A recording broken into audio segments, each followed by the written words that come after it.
আসসালামু আলাইকুম। এই কুরবানির ঈদের দিন আমরা গরু, ছাগল, ভেড়া, দুম্বা, উট, মহিষ এগুলো আমরা কুরবানি করে থাকি। আমার ভাইরা, কুরবানির উদ্দেশ্যটা কি সেটা আমাদের বুঝতে হবে। কুরবানির উদ্দেশ্যটা কি? কুরবানির দিন আমরা গরু, ছাগল, উট, ভেড়া, দুম্বা আমরা এগুলো কুরবানি করলাম, গোশত খেলাম, আনন্দ করলাম, মানুষদেরকে বললাম এবছর আমি বিশাল বড় একটা ষাঁড় কুরবানি দিয়েছি, বিশাল বড় একটা ছাগল কুরবানি দিয়েছি। আমার এলাকায় আমার মতো এত বড় কুরবানি কেউ দিতে পারে নাই। আমরা যদি এগুলো মানুষদেরকে বলি তাহলে আমাদের কি কুরবানি হবে? আওয়াজ দিয়ে বলেন না, কুরবানি হবে? কুরবানির উদ্দেশ্যটা কি সেটা আমাদের বুঝতে হবে। আমার ভাইয়েরা, কুরবানি মানে কি? কুরবানি মানে হচ্ছে উৎসর্গ করা, ত্যাগ স্বীকার করা, নিজের চাহিদাকে, আমার মন চাইতেছে একটা, আমার মনের চাহিদাকে আল্লাহ পাকের হুকুমের সামনে বিসর্জন দেওয়ার নামে হচ্ছে কুরবানি।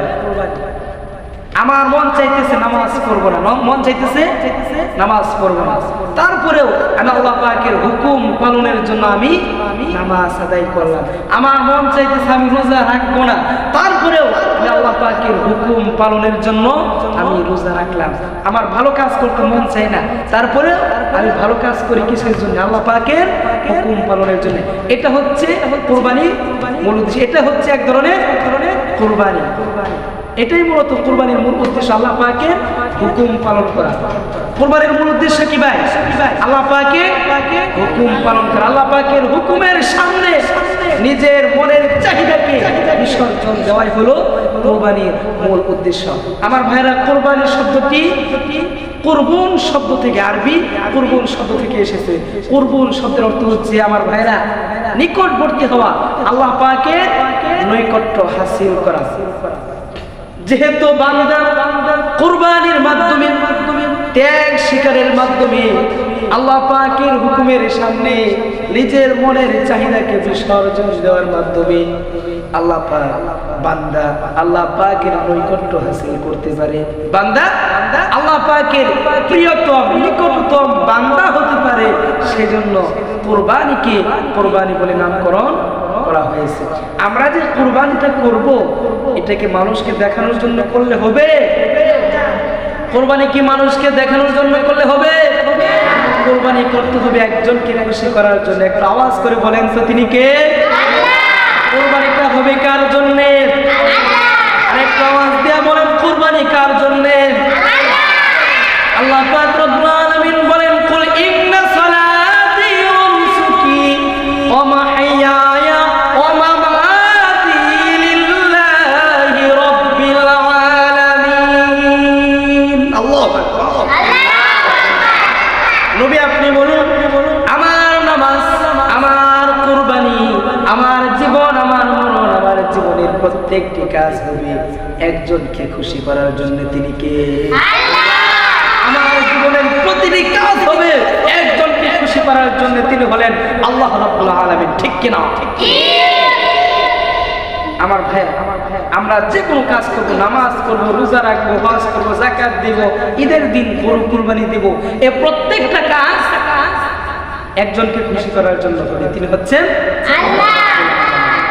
আমার ভাইরা, আমরা যে কুরবানি করি, এই কুরবানিটা এসেছে আমাদের জাতির পিতা হযরতে ইব্রাহিম আলাইহিস সালাম থেকে।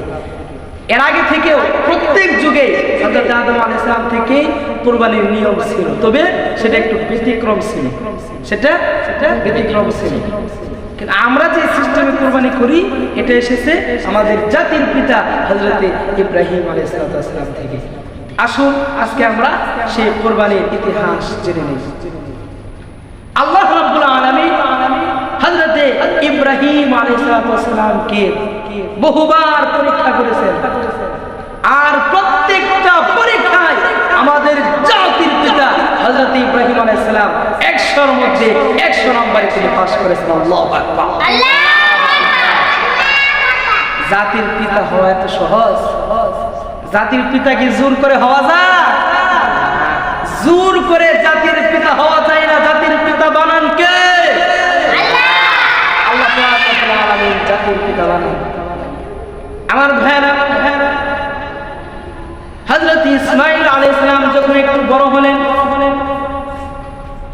আল্লাহ পাক হযরত ইব্রাহিম আলাইহিস সালামকে পরীক্ষা করতে চাইলেন। আমার বন্ধু ইব্রাহিম, তার অন্তরে কি আমার মুহাব্বত বেশি নাকি সন্তান ইসমাইলের মুহাব্বত বেশি? আমার খলিল ইব্রাহিম, সে কি তার সন্তানের বেশি মুহাব্বত করে নাকি আমি আল্লাহর বেশি মুহাব্বত করি? তার অন্তরে কার মুহাব্বত বেশি? এটা আল্লাহ পাক পরীক্ষা করতে চাইলেন। আল্লাহ রাব্বুল আলামিন হযরত ইব্রাহিম আলাইহিস সালামকে স্বপ্ন দেখালেন।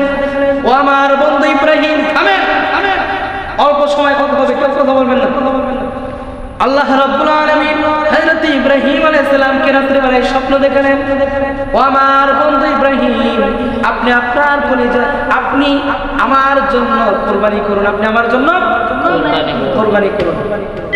আপনার পছন্দের বস্তু, আপনি আপনার পছন্দের বস্তুটা আমার জন্য কুরবানি করুন। হযরত ইব্রাহিম আলাইহিস সালাম দুম্বা কুরবানি করলেন। আবার স্বপ্ন দেখলেন, আল্লাহ পাক বলছেন, ও আমার বন্ধু, আপনি আমার জন্য আপনার পছন্দের বস্তুটা কুরবানি করুন। হযরত ইব্রাহিম আলাইহিস সালাম উট কুরবানি করলেন।